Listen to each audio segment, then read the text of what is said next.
काला जादू एक ऐसी तांत्रिक क्रिया है जिसका प्रयोग ज्यादातर किसी दूसरे का बुरा करने के लिए किया जाता है।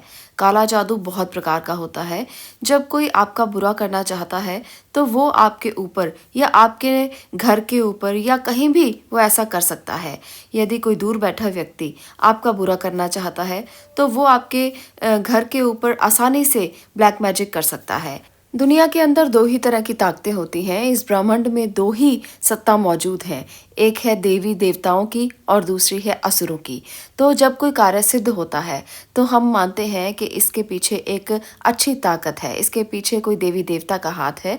और दूसरी तरफ जब बुरी बुरी घटनाएं घटती हैं, जब कोई बुरे संकेत मिलते हैं, लक्षण मिलते हैं, तब हम ये समझ जाते हैं कि कोई नकारात्मक ऊर्जा है या कोई आसुरी शक्ति हमारे आसपास मौजूद है जो हमारे कार्य सिद्ध नहीं होने देती, जो हमारे कार्य बनते बनते रोक देती है।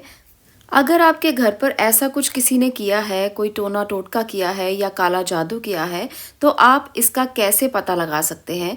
कौन से ऐसे लक्षण हैं जिससे आप जान सकते हो कि आपके घर में बहुत सारी नेगेटिविटी है या किसी ने कोई ब्लैक मैजिक किया है या कोई काला जादू किया है? तो आप इसे कैसे जानेंगे? आज इसके लक्षणों के बारे में हम बात करेंगे। मान लीजिए आपके बहुत सारे कार्य ऐसे थे जो बन रहे थे और अचानक आते आते वो सारे कार्य रुक जाते हैं। अचानक से आपके घर में बहुत बड़ा कोई रोग आ जाता है। अचानक से आर्थिक तंगी आपको महसूस होने लगती है। अचानक से आपको ऐसा महसूस होता है जैसे घर में नकारात्मकता की खान बन गई हो। आपकी अलमारी में पड़े पड़े कपड़े अपने आप खराब होने लगें। अगर आपको ऐसी घटनाएं कभी भी दिखाई देती हैं तो मान लीजिए कि कोई नकारात्मक ऊर्जा आपके घर के आसपास जरूर है। अगर आपके निवास पर किसी ने कुछ किया है, कोई टोना टोटका किया है, तो ऐसे में आपके घर में बहुत से कीड़े मकोड़े आना शुरू कर देते हैं। अचानक से आपके घर में आप देखेंगे कि कई जगह से कीड़े मकोड़े निकलना शुरू हो जाते हैं। इसका मतलब भी ये है कि आपके घर पे किसी ने कोई नकारात्मक ऊर्जा का प्रवाह किया है। इसका मतलब ये नहीं है कि अगर छोटी मोटी कीड़ियाँ या छोटे मोटे कुछ जानवर निकलते हैं तो आप ये सोचें कि आपके घर में नकारात्मकता बहुत ज़्यादा है। अगर वो बहुत ज़्यादा मात्रा में निकल रहे हैं तब आप ऐसा समझ सकते हो। तो थोड़ा ध्यान रखकर आप ये चेक करें कि कहीं ऐसा कुछ आपके घर में भी हो तो नहीं रहा। इसके साथ साथ अगला जो मैं लक्षण बताने वाली हूँ वो है, अगर किसी व्यक्ति के ऊपर किसी ने कुछ किया है तो ऐसे में उस व्यक्ति का रंग काला होना शुरू हो जाता है। ऐसे में वो व्यक्ति लगातार रोगी होना शुरू हो जाता है। ऐसे में उसका रोग पीछा ही नहीं छोड़ता। एक के बाद एक कठिनाई उसके ऊपर आने लगती है, एक के बाद एक बीमारी उसके ऊपर आने लगती है। बीमारी के साथ साथ अगर अचानक से घर में झगड़े बढ़ने लगे, आपस में प्यार कम होने लगे, एक साथ बैठते ही झगड़ा हो जाए, ऐसे में भी नकारात्मक ऊर्जा कुछ ना कुछ जरूर घर में होती है। आपको ये समझ जाना चाहिए। नकारात्मक ऊर्जा, काला जादू, टोना टोटका, इनके लक्षणों में एक और लक्षण है मानसिक अशांति का होना। अगर सब कुछ होते हुए भी आपके मन में शांति नहीं है, घर में बरकत नहीं है, पैसे होते हुए भी पर्स खाली रहता है और कहीं ना कहीं से परेशानी हमेशा आपके आगे आकर खड़ी हो जाती है। आपको ऐसा महसूस होता है जैसे जीवन जीने का दिल नहीं कर रहा। हर बात पर ऐसा लगता है जैसे कोई मानसिक तनाव आपके ऊपर है। आपको ऐसा लगता है जैसे कोई भय आपके साथ चल रहा है।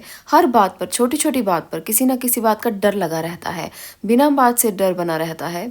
बिना बात से निराशा बनी रहती है। भले ही व्यक्ति के पास सब कुछ हो पर फिर भी वो निराश हो जाए, उसे किसी भी चीज़ के अंदर आनंद नहीं आए। यदि आपके घर के अंदर भी इस प्रकार का कोई व्यक्ति है जो बिना कारण ही परेशान है, हंसना खेलना भूल गया है, जो आपको समझ लेना चाहिए कि उस व्यक्ति को काफ़ी परेशानी है, उसको इलाज की ज़रूरत है। तो इस प्रकार से नकारात्मक ऊर्जा किसी भी रूप में घर के अंदर प्रवेश कर सकती है। आपको इसे किसी भी रूप में ऐसा नहीं मानना चाहिए कि ये छोटी बात है। आपको इसका इलाज अवश्य करना चाहिए। कुछ इलाज ऐसे होते हैं जो दवाइयों से किए जा सकते हैं, कुछ इलाज ऐसे होते हैं जो उपायों से किए जा सकते हैं। बहुत सी वीडियोस में मैं इनके उपाय भी बताती रहती हूँ ताकि घर में सकारात्मकता बनी रहे, पॉजिटिविटी बनी रहे। आपको भी इन उपायों से लाभ मिल सकता है। इन वीडियोस को जाकर देखें जो आपको लाभ पहुंचा सकती हैं। टोने टोटके और जादू बहुत से लोग बहुत से गलत तरीके आजमाने के लिए करते हैं। कुछ लोग अपनी इच्छाओं की गलत पूर्ति के लिए इन उपायों का इस्तेमाल करते हैं। कुछ लोग जादू टोना इसलिए करते हैं ताकि वो ज़्यादा से ज़्यादा धन कमा सकें। कुछ लोग लोगों का बुरा करने के लिए करते हैं। तो कभी किसी के लिए कभी बुरा मत सोचें, किसी का बुरा करने की कोशिश मत करें, ईर्ष्या मत रखें। ऐसा करने से आपकी नकारात्मक ऊर्जा दूसरों को पहुंच सकती है और दूसरों को इसका बहुत ज़्यादा नुकसान हो सकता है। इसलिए कभी मत सोचें कि आप किसी को अपनी तरफ से नुकसान पहुंचाएं। इससे आपका भी नुकसान ही होगा, आपका इससे कोई भला नहीं होगा। इसलिए दूसरों पर हमेशा एक अच्छी निगाह बनाए रखें। आप अपने लिए जीने की कोशिश करें, अपने लिए आप कुछ करने की कोशिश करें, दूसरों को नुकसान पहुंचाने की बजाय। अगर आप अपने आप को सकारात्मक करने की कोशिश करेंगे तो वो आपको अंदर से लाभ दे सकती है। तो आज की वीडियो में हमने जाना है कि कौन सी ऐसे लक्षण है जिससे आप जान सकते हो कि आपके घर में कोई नकारात्मक ऊर्जा है, किसी ने कुछ किया है। उपाय मैं बहुत सी वीडियोस में और देती रहती हूँ। उन वीडियोस को देखकर आप जादू टोना, टोने टोटके और इसके साथ साथ ब्लैक मैजिक से बचने के लिए बहुत से उपाय कर सकते हैं। आज के लिए इतना ही। अगर आपको ये वीडियो अच्छी लगी हो तो आप इस वीडियो को लाइक कर सकते हो, शेयर कर सकते हो और इस चैनल को सब्सक्राइब भी कर सकते हो। आपका इसे देखने के लिए धन्यवाद।